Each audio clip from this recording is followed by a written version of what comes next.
So ayan guys, nagkayayaan kami dyan magsine kasi birthday yan ni Ate Jennifer ko. So shoutout po kay Ate Jennifer, happy birthday po sa us. So ngayon guys, ngayon ko lang po ito ma-upload. Oh, yan, hi po kay Ate Melly Jean. Kasama ko po yung mga kapatid niya. So salamat po sa inyo at kayayaan po. So nagbabalik ko tayo dito guys. So ayan guys, nagtara kami dyan, naglalakad kami dyan guys. Ganda namin ng SM yan. Di ko alam kung anong gagawin ko dyan guys. Kasi first time ko po magpanood ng sine dyan guys. Tatanong ako dyan kung paano ba to. Yan. Kasi di ko alam. Yan. Iisip ako dyan. Sabi ko, pag nakarating ako ng sine yan, anong gagawin ko dito? Yan. Nagtanong na ako. Yan. Okay na yan.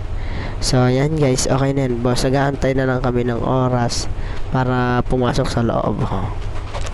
So shoutout din po sa mga kasama ko dyan. So bakit ako nga lang pala sa inyo yung papanoodin ko.